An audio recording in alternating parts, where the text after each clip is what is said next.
ফাজলামোর না একটা লিমিট থাকে, ঠিক আছে? তোমার কি কাউকে সন্দেহ হয়? তুমি বলো আমাকে, আমি কঠিন শাস্তি দেবো, তুমি নির্ভয়ে বলো। আর আমার ঘরে মা বোন নেই, টুপি, তুমি কি করে পারলে এরকম একটা কাজ করতে? স্যার আপনি কোনো প্রুফ ছাড়া আমাকে চার্জ করতে পারেন। দেখো তোমার প্রুফ শেখাচ্ছ আমাকে। তুমি আননেসেসারি তোমার সঙ্গে মিথ্যা কথা বলবে। স্যার বলতে পারে মিথ্যা, অন্য এটুকু জানে আমি মিথ্যা বলছি। একটা থাপ্পড় দিয়ে তোমার সব কটা দাঁত ফেলে দিতে ইচ্ছে করছে। পর্যাপ্ত প্রমাণ নেই, তোমাকে দেখে নিতাম। তবে তুমি ভেবে নিও না যে তোমাকে আমি ছাড় দিয়ে দিচ্ছি। আজ থেকে তুমি দেখবে আমার জীবনটার প্রতি মুহূর্ত আমি কেমন কষ্টকর করে তুলছি। Suspended for next 1 month. Problem কে থেকে পিছিয়ে লেগে গেছো আমার। আজকে যেটা করছো এটার জন্য কখনো মাফ করবো না। খুব সাবধানে থেকে, কোনো সময় উল্টা পাল্টা যে কোনো কিছু হয়ে যাবে।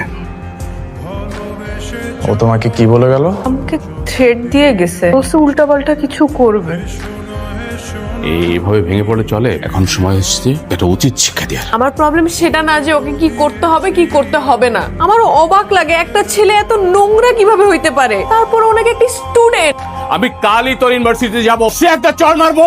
তোমার যেতে হবে না, প্রিন্সিপাল বলছে প্রিন্সিপাল দেখবে। একটু প্রিন্সিপাল, আমি দেওয়ানে বলেছিলাম ইউনিভার্সিটিতে যে ওই ছেলের সাথে কথা বলি, তুই আমাকে যেতে দিসনি। ও জানে যে কোন মেয়ের সাথে বিয়াদবি করছে। আমি এসব কারণে বাসা ছাড়ছি। বাবা ভাইয়া সবাই মারামারি কাটাকাটি যদি বলো তাহলে আমি এখনই বাসা থেকে চলে যাব। আমি এসব টাইম চাই না।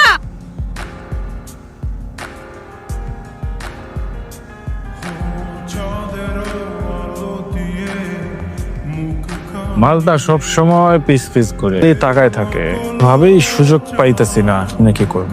বাবা তাকেই একটা বলার একটা কাম করা যায়, আমরা একটা গেম খেললা 10টা ওর উপরে চাপাই দিই, কি করছ? গেমই খেলতে হবে। আর এমন এক গেম খেলবো আর পিছে পিছে ঘুরতেও পারবো না, তাকায় থাকতে পারবো। বড় গেম নাকি বাবা? এমন কিছুই করতে হবে।